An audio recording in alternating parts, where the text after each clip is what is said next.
અત્યારે કેટલું સરસ મજાનું ડેકોરેશન કરવામાં નિહાળી શકો છો બાપાની એમ કહી શકાય કે લાઈવ આરતી છે એ થઈ રહી છે અને તમને હું ઘરે બેઠા દર્શન કરાવી રહ્યો છું બાપાના મિત્રો તમે નિહાળી શકો છો બાપા સીતારામની એમ કહી શકાય કે લાઈવ સંધ્યા આરતી થઈ રહી છે અને તમને ઘરે બેઠા આવો અવસર મળ્યો છે બાપાની આરતીના દર્શન કરવાનું તમે બધા દર્શન કરી લો બાપાને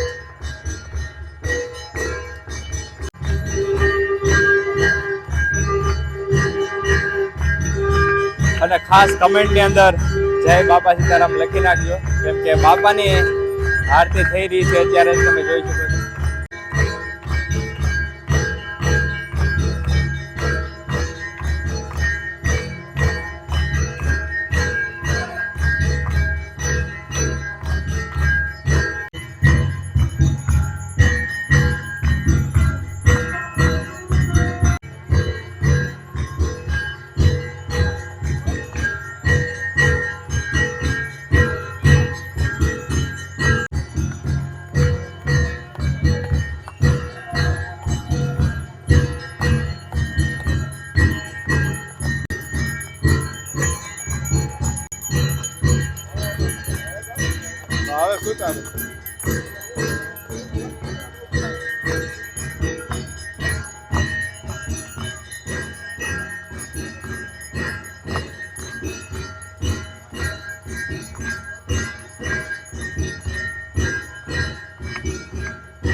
મંદિર તમે નિહાળી શકો છો બાપાનું અત્યારે કેટલું સરસ મજાનું ડેકોરેશન કરવામાં આવ્યું છે કેટલું સરસ ભવ્ય મંદિર લાગી રહ્યું છે બધા શ્રદ્ધાળુ છે એ દર્શન કરવા જઈ રહ્યા છે આરતી કર્યા બાદ બાપાના દર્શન કરવા એ પણ જરૂરી છે જોકે આપણે તો ઓલરેડી તમને આના પહેલાંના વિડીયોમાં કરાવી દીધા છે બાપાના દર્શન એટલે આ વિડીયોમાં તો નહીં કરાવી શકું તમે નિહાળી શકતા છો કેટલા યાત્રીઓ છે એ અત્યારે ઉપસ્થિત થઈ ચૂક્યા છે અને ખાસ કરીને બાપાની આરતીનો તમને પણ વિડીયોના માધ્યમથી લાવો મળ્યો છે તો ખાસ કમેન્ટની અંદર જય બાપા સીતારામ લખી નાખજો અને બને એટલો આ વિડીયો શેર કરજો જેથી કરીને બધા જ લોકો છે એ ઘરે બેઠા ગુરુ પૂનમની જે મહાઆરતી છે એમનો લાવો લઈ શકે છે આવી આરતી તો બહુ ભાગ્યે જોવા મળે કેમ કે ગુરુ પૂનમને દિવસે સૌથી વધારેમાં વધારે માણસો ગુરુ પૂનમને દિવસે અને જ્યારે બાપાની તિથિ હોય ત્યારે જ જોવા મળતું હોય છે તો અત્યારે આ સરસ મજાનો મોકો મળ્યો છે તો શેર કરજો બને એટલો વિડીયો ભાઈ મિત્રો હવે તમને લઈ જાઓ જ્યાં મહાપ્રસાદ એમ કહી શકાય કે બધા લઈ રહ્યા છે તો એ પણ તમને દેખાડું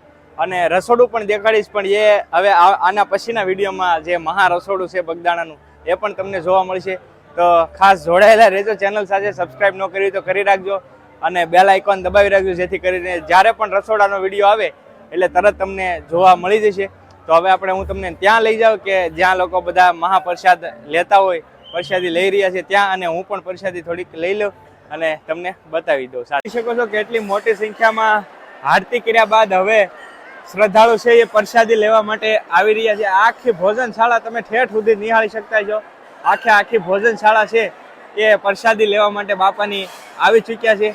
આ સાઈડ બહેનો છે, ઓલી સાઈડ ભાઈઓ છે. ત્યાં પણ જાઓ અને તમને બતાવું. પણ આ છે ને ભાઈ, આવો પર્વ બાપાનો ગુરુ પૂનમ નિમિત્તે અવશ્ય હું તો એમ કહું કે તમે ક્યારેક ફ્રી હોય તો જરૂર ગુરુ પૂનમને દિવસે બાપાના સાનિધ્યમાં આવજો. તમને બહુ મજા આવે છે, કેમ કે આ તો ભાઈ અદ્ભુત કહેવાય. તમે જોઈ શકો છો ભાઈઓ છે એ બધા જ પ્રસાદી લઈ રહ્યા છે. આમ ઠેઠ સુધી, જ્યાં સુધી તમારી નજર પહોંચે ત્યાં સુધી ભાઈઓ છે એ પ્રસાદી લઈ રહ્યા છે બાપાની. તમે નિહાળી શકો છો કેટલી મોટી સંખ્યામાં આ ગુરુ પૂનમ નિમિત્તે. તો અત્યારે મિત્રો તમે નિહાળી શકો છો કેટલું સરસ મજાનું મંદિર દેખાઈ રહ્યું છે, કેમ કે અત્યારે આપણે પ્રસાદી લઈને આવતા રહ્યા છીએ અને તમને દેખાડ્યું છે પણ. અને અત્યારે જુઓ કેટલી મોટી સંખ્યામાં લોકો છે એ આવી ગયા છે બધા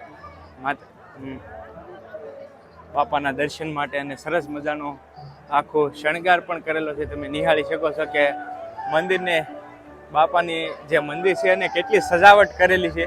તમે જોઈ શકો છો હજી સજાવટ થઈ રહી છે સાથે સાથે. જો કેટલું સરસ મજાનું ડેકોરેશન પણ કરેલું છે.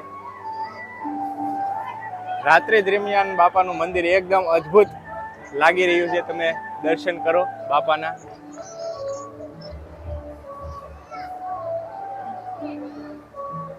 બધી જ આખી જગ્યા બાપાની એમ કહી શકાય કે શણગારેલી છે. તમે જોઈ શકો છો અન્નપૂર્ણા માતાજીનું જે મંદિર છે એ પણ સરસ મજાનું લાઇટિંગથી શણગારેલું છે. બાપાની મંદિરની તો વાત જ ન થાય. તમે જો અદ્ભુત લાગી રહ્યું છે. અત્યારે વિડીયોમાં પણ જુઓ તમે કેટલું સરસ લાગી રહ્યું છે મંદિર. અને અહીંયા પણ એટલું જ ડેકોરેશન કરવામાં આવ્યું છે. ત્યાર પછી કાળ ભૈરવ દાદાનું જે હામો મંદિર છે એમને પણ એટલું જ શણગારવામાં આવ્યું છે. તો બધા જ લોકો મોસ્ટ ઓફલી આ જગ્યાએ ફોટા પાડતા હોય તો જુઓ તમે ફોટા પણ પાડી રહ્યા છે બધા લોકો. તો મિત્રો આ હતી સંધ્યા આરતી, અને કેવી તમને લાગી રાત્રિના સમયે બાપાનું મંદિર કેવું છે એ પણ તમને દેખાડવાની ટ્રાય કરી. આશા કરું છું વિડીયો ગમ્યો હશે. જો વિડીયો ગમ્યો હોય તો એક લાઈક કરવાનું ભૂલતા નહીં, ને ખાસ કમેન્ટની અંદર જય બાપા સીતારામ લખી નાખજો.